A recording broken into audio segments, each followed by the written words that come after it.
All right. I got my handy dandy tea right here. The Arizona 99-cent tea that is no longer 99 cents. This is now like 126 or something, 129. Uh Dark times are upon us, boys and girls. All right, ladies and gentlemen, they thems and he hims and she hers. Anyways, hey, what we're going to do today is we are going to look at Twitter, which is something I don't ever recommend. I say that everyone should stay as far away from Twitter as possible. I don't think Twitter is a healthy place or a fun place to be. But I think when you're looking for funny stuff, I think Twitter's great. And what we're going to look at is a very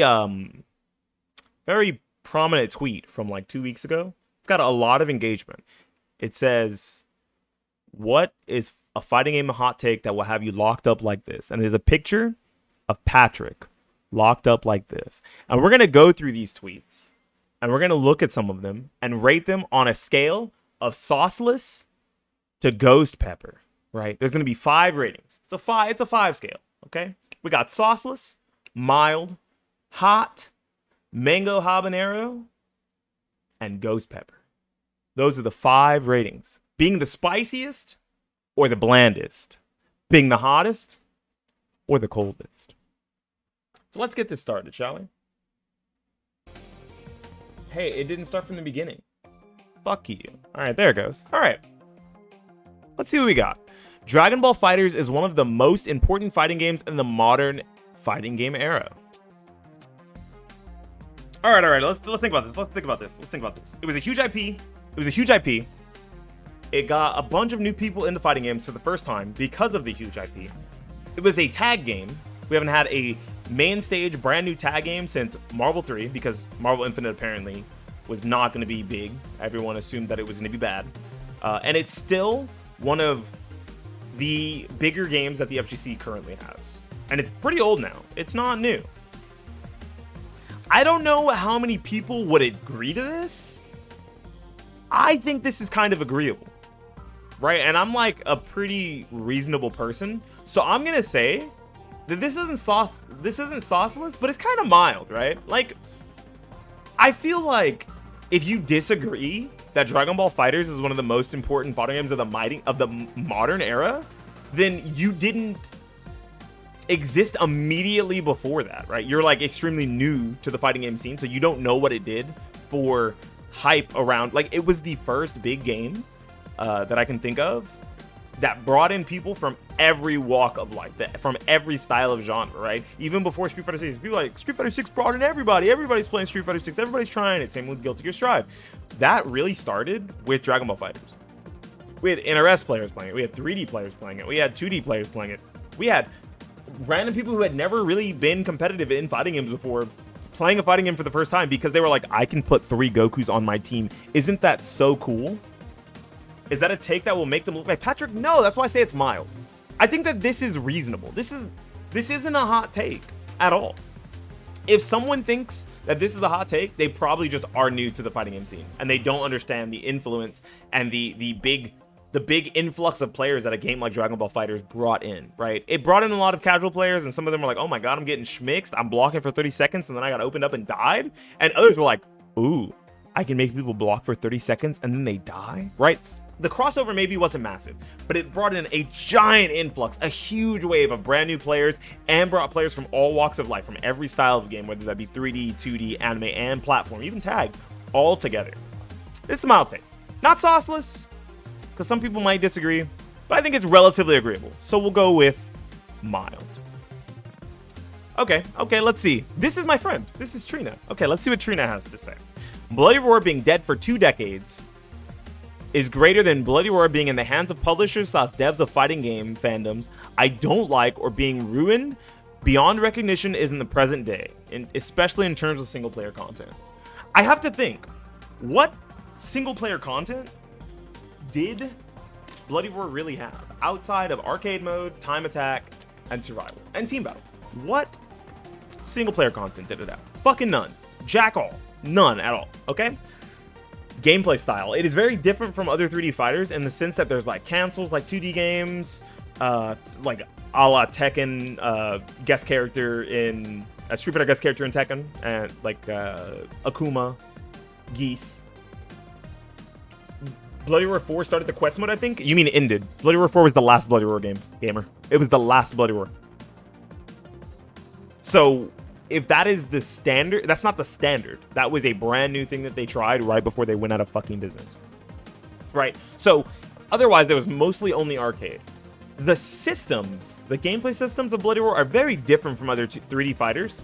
They're very similar to 2D fighters in the way their jumps work, that there's air teching, that there's cancels, super cancels, special cancels, hyper beast cancels. All these things exist, and they make the game feel very different from other 3D fighters. And I think that homogenizing it and making it feel more like something like Soul Calibur, DOA, or Tekken would kind of be ruining the game beyond recognition in the present day. But I'm going to say that this is actually a legit hot take, because honestly, I would love to see Bloody Roar come back in some way, shape, or form, and I can adapt to it as a player, as long as it's still a 3D fighter, as long as there's still cancels, and as long as there's still beast moves. I think I could get used to a new system for Bloody Roar if that's all it takes, right? If there's still a punch, a kick, a guard, and what is it? Punch, kick, guard, beast? So there's 4 buttons, and then left and right, L and R for sidestep, 6 buttons, and then down for blocking and up for jumping. If that is still the case, and they change up new systems and make the game more easy to understand and access for new players, I'm cool with that. I'm not here to bitch about that. I want to try some Bloody Roar. I want to see a Bloody Roar reboot. I want to see a Bloody Roar 5. This is a Ghost Pepper ass take. A real Bloody Roar fan would want their shit to come back and at least try to see if they would like the new games, because if you don't like the new game, at least the older ones still exist for you. The older ones will always exist. You can always go back and play those through emulators or through previous consoles, but it'd be nice to see Bloody Roar in a modern era and playable online. Maybe it wouldn't be playable online because 3D games don't know what the fuck rollback netcode is. Anyways, I think this is a Ghost Pepper take. This take is crazy. You just want your favorite franchise to be dead for 20 years? I'm sad. Let me be real. I love Bloody Roar. Bloody Roar was my first fighting game. I played it before I played like Soul Calibur 3. Maybe I played Soul Calibur 2 first. No, I think I played Bloody Roar 1 or Bloody Roar 2 before I played Soul Calibur 2, I think. I just want to scroll down some. Let's scroll down. Let's not go all the way through the top. All right, let's see. Fighting games are hard and you suck at them. You know what? This Cloud 805. I wonder if this is the real Cloud 805. That's godlike. And his take is so short. If this is really Cloud, this is godlike. This is hilarious. And the reason why is because the way that people feel about fighting games, or a lot of people who have been playing fighting games a long time, is they're like, dude, fighting games aren't harder than any other genre. Like, you just want to make excuses because you don't have teammates, or you've just never done a combo before. Practice the combos. Fighting games are easy. They're not that hard. I think in the modern era, that holds true a little bit.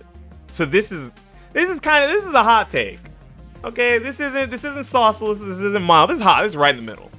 Because there are people that are gonna agree with this, and they're gonna be like, yeah, fighting games are hard. You just suck. Like, it's okay to be bad at something, but not everything's gonna be easy. And other people will defend to their life that fighting games are not as hard as not any harder than another genre if you want to learn them. Because like any fucking idiot can move a mouse and keyboard and shoot. You know, they can move their keyboard like this. They can move it, right? This is how you use your keyboard and mouse for shooting games, right? And then you like slam your mouse onto your head. That's how you shoot, right? Like any idiot can do that, but not any idiot can, you know, pick up a controller and learn a combo. Or maybe they're saying the opposite. Maybe they're saying they're just as simple. I think that when you think about it, the number of people who play fighting games and are good at them compared to the number of people, like the amount, the percentage, compared to the number of people who play shooting games and aren't good at them, is probably massive for shooting games. Like, people talk about like fighting games having like, oh, the top 1% or top like 0.5%. Dude, shooting games are like so much worse because they have such a more massive appeal. So many more people suck at shooting games, even though shooting games are supposed to be easier to get into and more simple to understand. That same top 0.5% in a fighting game is more like a 0.001% in a shooting game because of the amount of people. I think that this is a fair take. I could see how someone would agree with it, but I could see how people would disagree with it too and be like, whoa, you're tripping. You're tripping. Let's look through a few more. Jumping is fun and walking is boring? Can I be fucking for real? This is a cold ass take. The fuck? This is Yohosi's tripping. Yo, Auntie's out here tripping. I think that walking back and forth on the ground and playing solid footsie-based neutral is really boring. And if you don't think that walking around on the ground playing solid footsie-based neutral is boring, then you've never enjoyed, like, you've never been a tag enjoyer, you've never been an anime game enjoyer, because there's so many, like, fast, strong air options in games like that. Assists, like, all of those things matter way more to people and are so much cooler for the spectacle, right? Even if you're not playing it. Tell me that you find Street Fighter more fun to watch than Dragon Ball FighterZ or Marvel 3 at a high level. Minus the fact that you're going to see the same 4 characters on screen, 5 characters on screen for either of those games. Okay, say we live in a perfect world where everyone's playing JP and Ken and Jury. It'd be the same thing. I was Froggy before anime even existed as a fighter. That's what I'm saying. That's what I'm saying. People are like, dude, this Ryu player is just a fucking frog. He's playing Leapfrog over him. Like, that Ryu player's having the fucking time of his life. He's having so much fun. Just jumping over you with crouching, with jumping light kick over and over, trying to cross you up, and you can't do anything about it because your character doesn't have a goddamn invincible reversal. I think this is a cold ass take. This is a sauceless take, Yohosi. Come on. I like watching high level Street Fighter more than DBFZ. I'm sorry to hear that. I know so many people who, when you ask them if they would rather play Street Fighter, Guilty Gear, or Mortal Kombat, they say Mortal Kombat or Guilty Gear because they're like, Street Fighter is so boring. And I'm like, why is Street Fighter boring? Everyone's just walking back and forth over and over using like jabs and crouching medium kicks. And I'm like, fair. I cannot knock that assessment. Because what it doesn't say that it's not fun to play. Because maybe it is fun to play. Maybe like it's nice like having like a real methodical back and forth with your opponent. But it says boring. And boring means most people aren't going to want to watch it. And other than the fact that Street Fighter has the most appeal because it's Street Fighter, people fucking love Dragon Ball FighterZ. People love Marvel. Maybe they don't love playing them, but they sure do love watching them. Look at Melee. Melee has such good numbers. Niggas are not walking ever in that game. They're wave dashing, 360 wave landing, double jump shining. Like, they're doing the crazy shit. They're not just like forward tilt. You know, that's like they're like wave dash back 3 times, wave dash back in, up throw, grab up throw. Oh, dude, he's a god, bro. Like, that shit's so cool to watch. All right, let's scroll down a few more. That's cool that I found like 2 actual like top players. Oh, I found another one. Look, I found James Chen. I found a top commentator. People have to stop comparing fighting games. Whether it's Mortal Kombat to Street Fighter, Strive to Xrd, we should celebrate that our genre is so varied that it provides a wide range of styles and enjoyment for different people. Fighting game X should not be more like fighting game Y. Okay. So, I'm going to say that I agree with James here. I'm going to say that in my heart, this is a cold ass take. Because honestly, just play what you enjoy and let other people enjoy what they want to enjoy, right? I'm not a fucking hater. I don't like Strive and I meme on Strive. I kind of meme on some of the things that make Tekken, high level Tekken, enjoyable to some and boring to others, right? Korean backdash, you know, some people like that, some people don't. I meme that stuff to death, but I like that other people are at least allowed to enjoy those games and like them. To me, this is a cold take. To so many people, I'm sure if I hit this button down here and look, people can be like, look at James being a fucking positive boomer again. Oh my gosh, bro. Strive sucks. It needs to be way more like Xrd. Where's my Blitz? You know, like that's what they just want the old game back, which is funny. Or they want Mortal Kombat to have fluid animations like Street Fighter. I think that comparing games that you like to other games you're trying to like is okay. As long as you're doing it in a healthy manner that's kind of constructive. Once you take it to like toxic negativity levels, keep that shit to yourself, man. I have so many mean things to say about Strive, but I don't say them all because, like, why? Someone enjoys Strive, just let them enjoy it. Fuck it, who cares, right? I'm like, I think Strive's kind of dookie, and that's kind of where it ends. Unless someone specifically asks me for why I think Strive is dookie. Now I can just say Wild Assault. I don't even have to think anymore. Like, there was actual legitimate things I would harp on in Strive, but now I can just say, dude, Wild Assault. What the fuck? Dude, it's worse than DI, man. That shit's crazy. Cold take. Probably a fucking ghost pepper take to some people. Some people are probably pissed about this shit. Scroll through some more. I'm closing my eyes, by the way. All right, let's we stopped at this random person. Oh, whoa, whoa, whoa, whoa, whoa, whoa, whoa, whoa, whoa. Dude, look at the engagement on this tweet. Playing a character because they make you horny is cringe. Whoa. Dude, you know how many people are probably pissed about this? I think that you should play a character that you think is cool.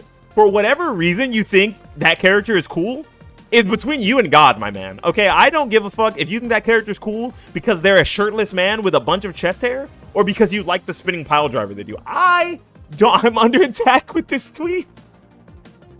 I don't care what, like, look, let me be real with you. I play black characters when applicable. Black male characters, black female characters. Let me play some Garrus. Let me play some Zos. Let me play some Kimberly, some DJ. Let me play some Jeffrey. Let me play some Zach and DOA. I want to play black characters. If someone said picking a character based off of their skin color is cringe, I would be like, hot ass take, fucking habanero, you're a bitch and I hate you. But I'm gonna call this did I say habanero? My bad. Ghost pepper. I'm gonna call this habanero because, let's be real here, I'm gonna call this a 4 out of 5 hotness. This is 4 out of 5 hotness, mango habanero, because it's a little strange specifically to pick a character because they make you horny. But it's very cool that you resonate with that character for some reason. Like I said, whatever reason you resonate with that character is between you and the big man upstairs. But if that's what you're looking for in a fighting game experience, and you're doing that in every video game, not just DOA, think about yourself for a second. Just reel it back and think about yourself for a second. That's all I'm asking. That's all I'm asking. 4 out of 5. Mango habanero. I don't know what a habanero is. Spicy. That's what it is. Oh, is this the Masoma one? I can't skip this. I can't skip this one. I can't skip this one. I've already read this one. I read this one like the day it dropped, and I was like, Masoma spitting with that tweet, bro. Holy shit. The Guilty Gear series as a whole has some of the worst mechanics I've seen in a fighting game. Strive is probably the best gear god, despite what some old heads will tell you. And it is still held back by horrendous legacy mechanics. Glad they got rid of weight. Now to remove risk.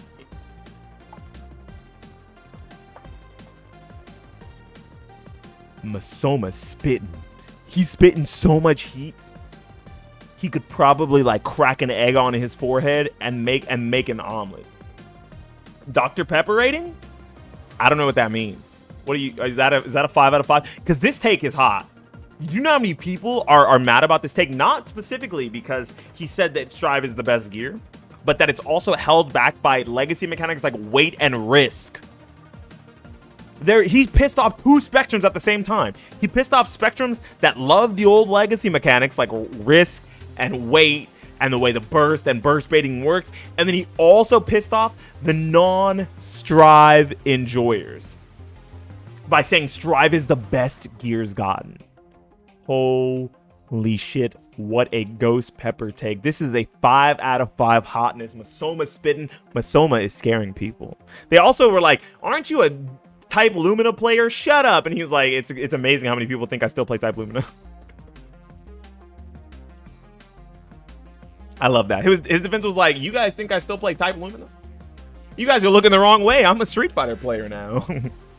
Hold on. Let's change the tunes up. 1 second.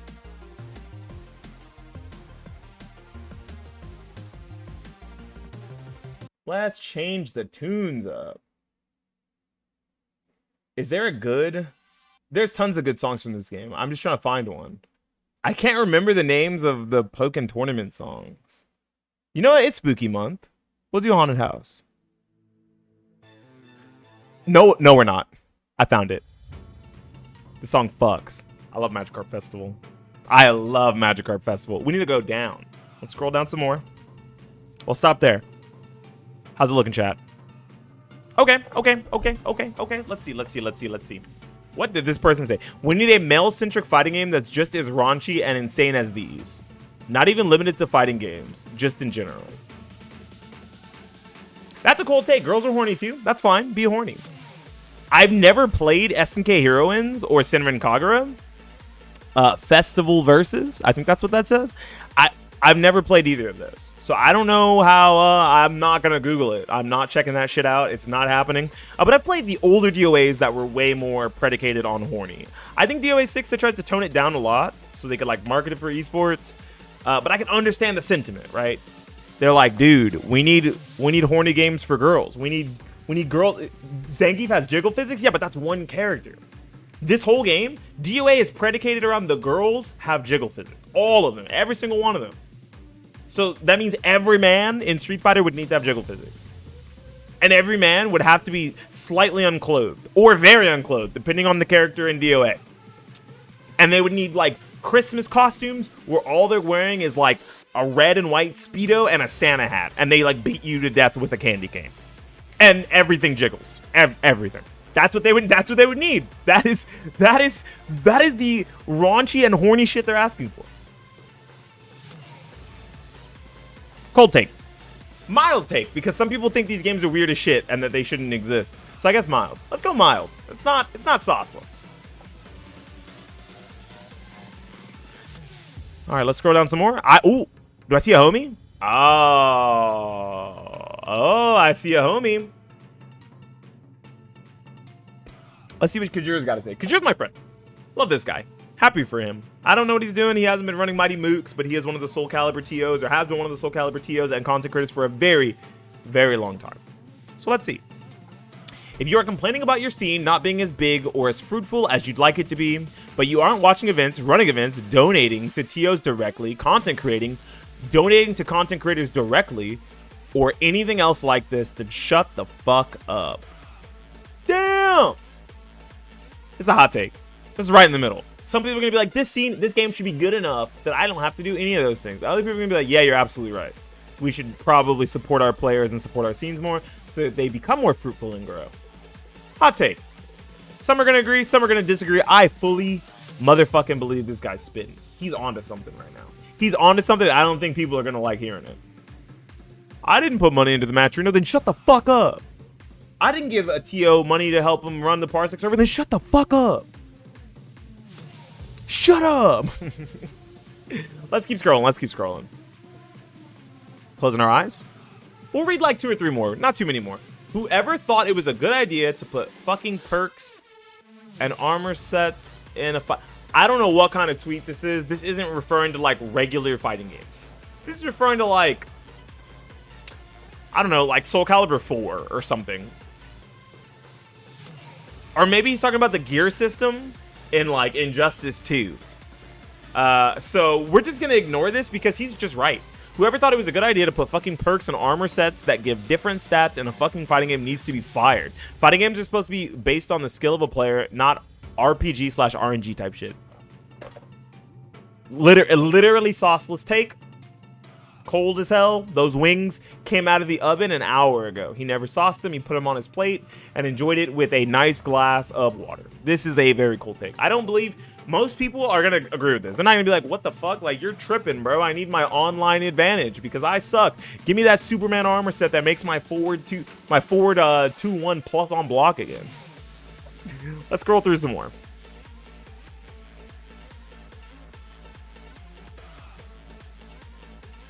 Y'all who want Elena back in Street Fighter 6, but don't want her to have healing back from 4 are cowards. You're cowards. Let the girl have fun like every other character does in Street Fighter 6. I gotta pause the music. I think the Street Fighter 6 team has done a really good job, for the most part, of balancing characters, making them fun, and making them unique without being super overbearing. There are a couple of flawed examples, but I think they did a really good job, and this is one of the best base rosters we've ever had for a Street Fighter game. One of the most balanced, one of the most fun and varied. I think Elena would fit in just fine, but I could see how some people literally, I don't even think healing was that good in 4, though. It was very good. It was so good, in fact, that Elena wasn't even a broken top tier. Let me be real with you. Elena just had everything. But she was not lopsided. Elena had a bunch of 5-5s and 6-4s and maybe a couple 4-6s across the board.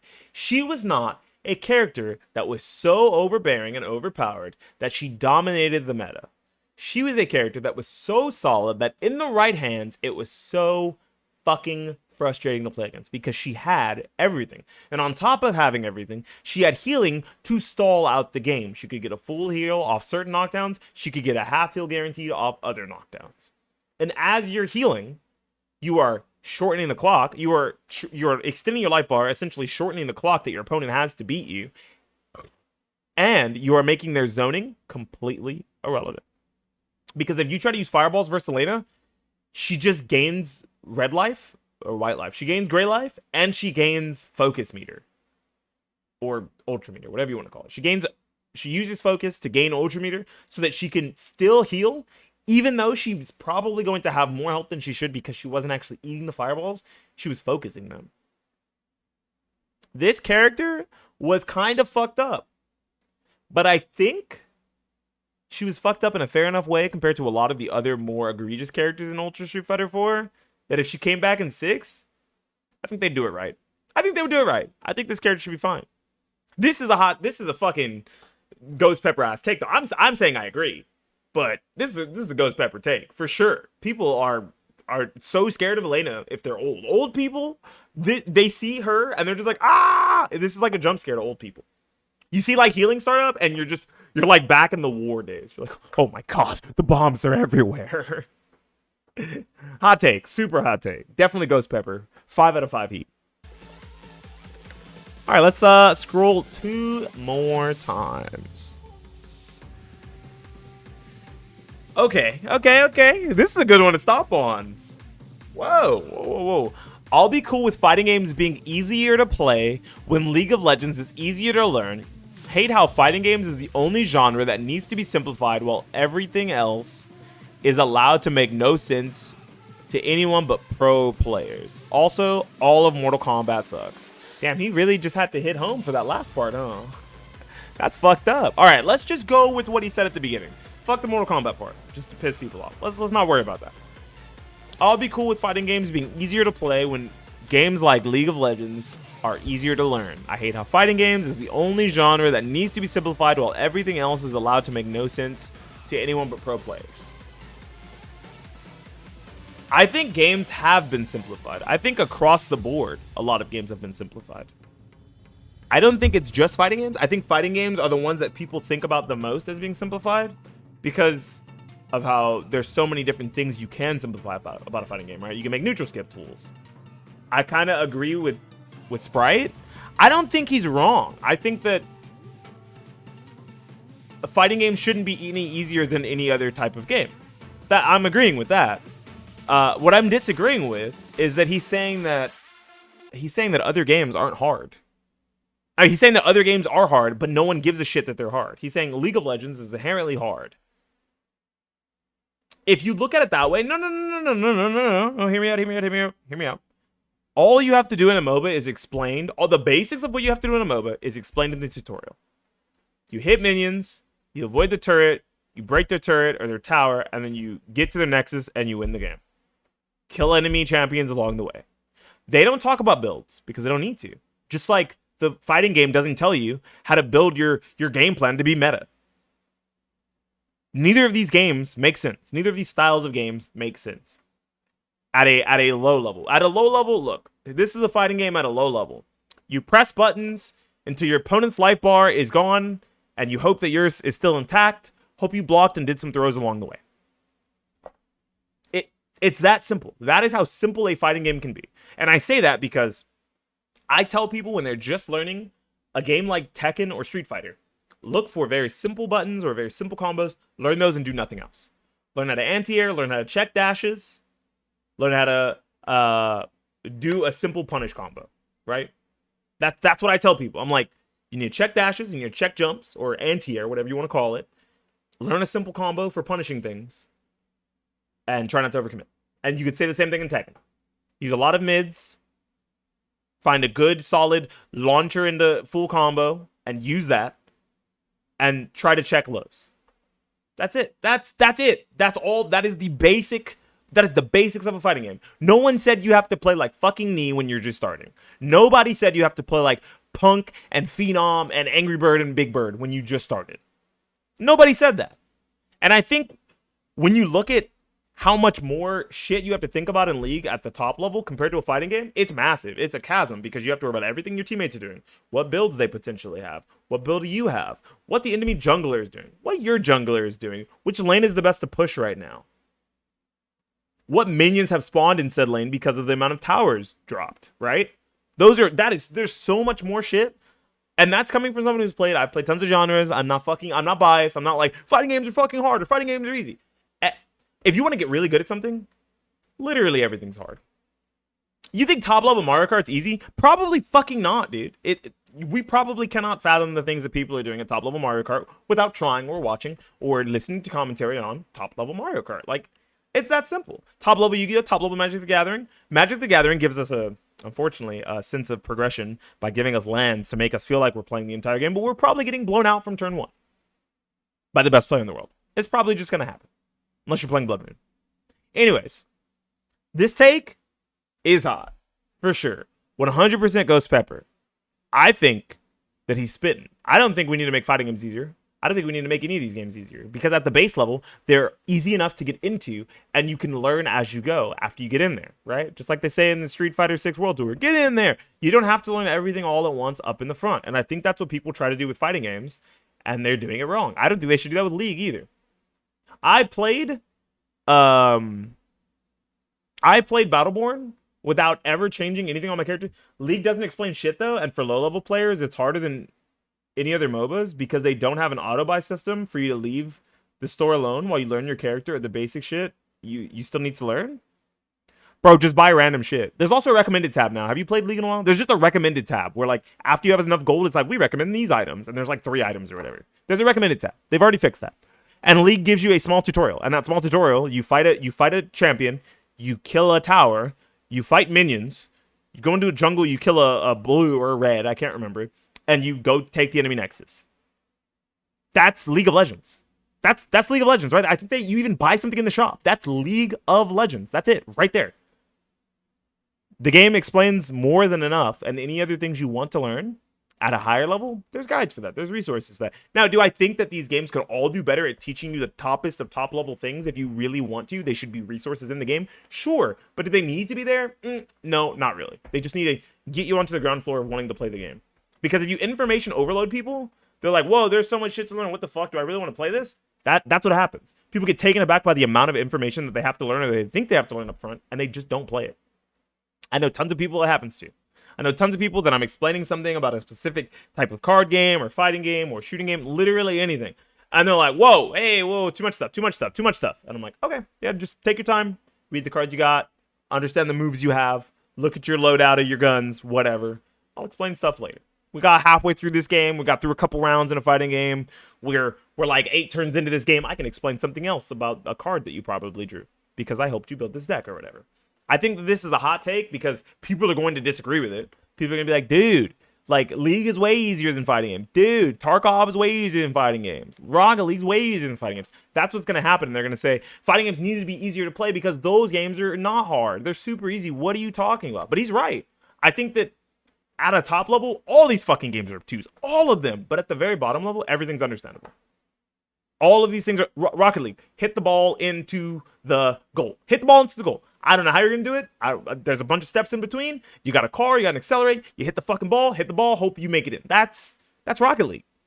Now, if you want to fucking 360 spin, twerk the back of your car on somebody else's car, and then like bounce off them and shoot the ball off the ceiling into the goal, that's some shit you got to learn on your own or with a resource guide. But that's also Rocket League. I think this was a good one to end it on. Except for the fact that I see something Joey Fury said down here. And I kind of want to scroll down. Are you guys down for that? Let's do one more, chat. Majority of tournaments have no transparency in their seeding process. Decisions like who goes in what pool are made by a TO with the help of utterly biased friends who are sometimes even playing in the tournament.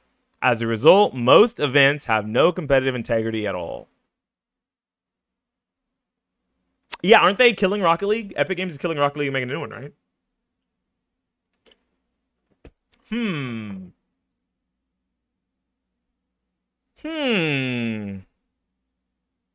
This is a hot ass take. You know why I'm gonna say this is a hot take? Because I know some top players, I know some pro players, some very, very strong fighting game players. I can quote one of them on this. I'll go and quote PL. Nobody should get easy brackets no matter how good you are. Rocket League is a sequel? I didn't know that. Nobody should get easy brackets no matter who you are. Something that Perfect Legend said. And I think he's right. So when people talk about seeding, I think the only thing that should truly happen for seeding, if we're being real, the only reason why seeding happens the way that it does is for the spectator experience. So 1 seed and 2 seed don't fight in pools, and then we make it all the way to the end, and 1 seed is fighting like 28th seed, and it's like a fucking blowout, right? They would say there was like 168 players in the room or something, right? So 1 is playing, 54, and there's a giant skill gap because 54 barely beat 53 in winners finals, and 1 played against like 100 in winners final and in winner semis, whatever, right? Something like that. That kind of seeding exists specifically for the spectator. Joey Fury is a competitive player, so he's not referring to the spectator experience. He is referring to the competitor experience. And in the competitor experience, you should not be worrying about what bracket you are facing when it comes to the level of skill, because you should be prepared for every player in that motherfucking room if you are a competitive player. The only players you should not have to fight are legitimately people from your region if you traveled very far. That is the only kind of seeding that honestly I believe should exist in fighting games. In any game. I don't care who I play if I am prepared and trying to play an event, as long as I'm not playing the guy I fucking traveled here with. I used to play competitive Magic the Gathering. I used to play competitive Yu-Gi-Oh! And of course, I've also played fighting games. When I went to events, all I hoped for, I don't care if Billy Brake was in the room for Yu-Gi-Oh! Billy Brake is a very, very good former Yu-Gi-Oh! Player. Back from when I used to play Yu-Gi-Oh! I don't care if fucking Patrick Hoban was in the room. I don't care if Jackie Bernal was in the room.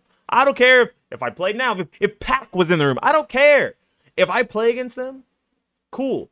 I play against someone way further behind me in skill, cool. I play against someone who's right up next to me, neck and neck in skill, also cool. I don't care. You know what I don't want?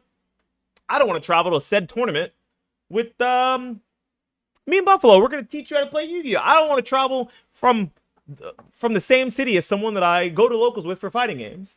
What if Hulk Hogan was in the room? Ooh, brother.